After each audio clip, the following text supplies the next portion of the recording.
क्या आपको भी ओवर थिंकिंग की प्रॉब्लम है? यस और नो। क्या आपको भी पूरे दिन अच्छे बुरे विचार आते रहते हैं? यस और नो। क्या आपको ओवर थिंकिंग की वजह से आप डिस्ट्रैक्ट हो रहे हो? यस और नो।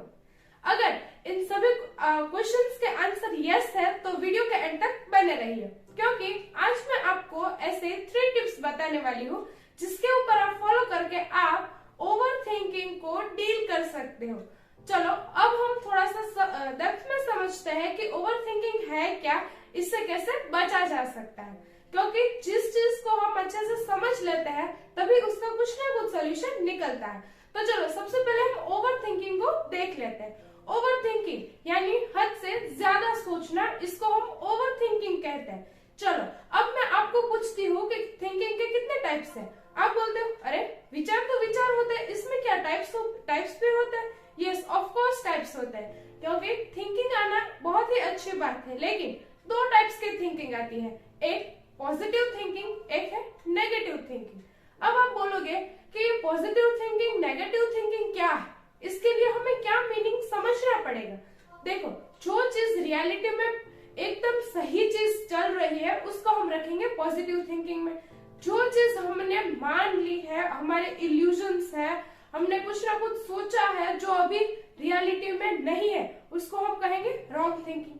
अरे रॉन्ग थिंकिंग क्यों? हमने कुछ माना है कि हम सक्सेसफुल पर्सन बनेंगे, तो ये रॉन्ग कैसे हो सकता है? देखो, क्योंकि आपको उस चीज के लिए आपके पास आपके माइंड में कंफ्यूजन चल रहा है कि क्या होगा क्या नहीं होगा, क्या लोग सोचेंगे, फेलियर मिल गया सक्सेस भी मिलेगी, ये काम करना सही है नहीं है, क्या होगा क्या नहीं होगा, क्या स्कोप है नहीं है।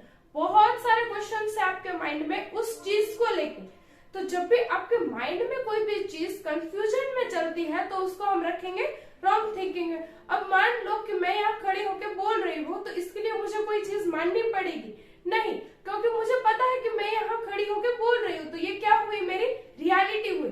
तो ये हुई हमारे पॉजिटिव थिंकिंग, जिसके लिए हमारे माइंड में कोई भी कंफ्यूजन ना हो। आप कहीं पे भी बैठे हो, आप स्कूल जा रहे, ट्यूशन जा रहे, तो आपको ऐसा मानना पड़ेगा कि आप स्कूल में हो, ट्यूशन में हो नहीं, क्योंकि आप वास्तव में वहां पे हो, तो आपको ये चीज माननी नहीं पड़ेगी। इसलिए आपके जो माइंडसेट है आप में बहुत ही क्लियर पाथवे है, और जहां भी क्लियर पाथवे चलता है उसको हम रखेंगे पॉजिटिव थिंकिंग में। मैं आशा करती हूँ कि आपको ये दोनों पॉइंट्स अच्छे से समझ आ गए होंगे। अब मैंने ये चीज आपको क्यों समझाई, क्योंकि ओवर थिंकिंग यानी विचार आना। आप हद से ज्यादा सोचते हो, और सोचना कब स्टार्ट होता है, जब विचार आता है। और पूरी दुनिया में विचारों का तो खेल है, हम सबके पास डिफरेंट विचार है, अलग अलग विचार है, अपनी अपनी सोच है, इसलिए हम सब एक दूसरे से डिफरेंट वे में वर्क करते हैं। अदरवाइज तो हम एक साथ भी काम कर सकते थे, राइट। लेकिन ये सभी जो चीजें चलती है वो अपने विचारों पे चलती है। अब हम बोलते हैं ओवर थिंकिंग बहुत बुरी चीज है। क्यों बुरी चीज है, सबसे पहले मुझे ये बता, क्योंकि ओवर थिंकिंग करना सही है या गलत है, राइट। अल्बर्ट आइंस्टीन बहुत बड़े साइंटिस्ट रहे, उन्होंने क्या कभी ओवर थिंकिंग नहीं की थी? ऑफ कोर्स की थी, तभी वो आज साइंटिस्ट है। तो वो उनकी थिंकिंग ऐसी क्या थी जो हमारी थिंकिंग से डिफरेंट है? सबसे पहली चीज, उनकी ओवर थिंकिंग सक्सेस के ऊपर बेस्ड थी, यानी उन्होंने ऐसा सोचा कि उन्हें वो थिंकिंग कहीं ना कहीं सक्सेस में काम आने वाली हो, इसलिए उनकी जो थिंकिंग है वो पॉजिटिव साइड गई कि उन्होंने जो भी माना वो रियलिटी में माना, इसलिए वो पॉजिटिव साइड गई। और हमारी ओवर थिंकिंग क्या है कि हमारा कोई भी पास्ट बुरा एक्सपीरियंस रहा है, वही चीज चल रही है, किसी लोग ने हमें कुछ ना कुछ गलत सलत बता दिया, वही हम सोच रहे हैं कि ये नहीं करना चाहिए, वो नहीं करना चाहिए, सब कुछ नहीं करना चाहिए, ये करो वो करो। तो हमारी जो नेगेटिव थिंकिंग है वो ज्यादातर पीपल पे बेस्ड है। हम लोगों को जो रिएक्शन होते हैं उसके ऊपर हम रिएक्ट करते हैं, इसकी वजह से हम दुखी है। ये सबसे मेन पॉइंट है। तो चलो मैं आज आपको बताती हूँ कि 3 ओवर थिंकिंग को हम कैसे ठीक करें। फर्स्ट टिप है अंडरस्टैंड द टॉपिक, यानी आपके लाइफ में जो भी सिचुएशन हुई है उसकी वजह से आपको विचार आ रहा है, सही गलत आप नहीं जानते, लेकिन आपको विचार आ रहा है, उस विचार क्यों आ रहे हैं ये सबसे पहले आपको समझना पड़ेगा। क्योंकि कोई आपके साथ कोई सिचुएशन हुई है या फिर कोई प्रॉब्लम हुई है, राइट। तो वो प्रॉब्लम की मेन जड़ क्या है, उसके रूट्स क्या है, उसकी डेप्थ में हम कैसे जाए, उसको सबसे पहले समझो। क्योंकि जो चीज हम समझ नहीं सकते तब तक उसका सॉल्यूशन नहीं आएगा। ये बात भी सच है। जैसे अभी मैंने आपको ओवर थिंकिंग का अच्छे से डेप्थ में बताया कि क्या क्या होता है, क्या क्या नहीं होता। तो ये चीज आपको सबसे पहले समझनी पड़ेगी कि क्या आपके लाइफ में प्रॉब्लम्स है। सबसे पहले उसे अच्छे से समझो, उसके बाद उसे एनालाइज करो, उसके बाद आपको रिजल्ट्स मिलेंगे, यानी आपको सॉल्यूशन मिलेगा कि आप किस चीज के बारे में सोच रहे हो। अगर देखो सोच रहे हो अच्छे विचार है, कहीं कहीं पे बुरे विचार है, हम किसी चीज को अच्छा बुरा नहीं कह सकते, क्योंकि सबके अपने अपने पॉइंट ऑफ व्यू है। कोई इस चीज को अगर सही बता रहा है तो कोई दूसरा इंसान वही चीज को गलत भी बता सकता है। तो सबकी अपनी अपनी चॉइस है, लेकिन हमें पता है कि हमारे लिए क्या चीज सही है और क्या चीज गलत है, राइट। तो हमें उन सभी बेस पे डिसीजंस लेने होंगे, तभी हम लाइफ में अच्छे से एक प्रॉपर वे में जी सकते हैं। इसलिए सबसे पहले आपके लाइफ में भी प्रॉब्लम आ रही है तो उसे अच्छे से समझो और उसको एनालाइज करो, और उसके बाद आपको रिजल्ट मिल जाएगा। यानी आपको प्रॉब्लम का जो मेन जड़ है वो अच्छे से समझना होगा, जिससे आपकी ओवर थिंकिंग है वो बहुत कम हो सकती है।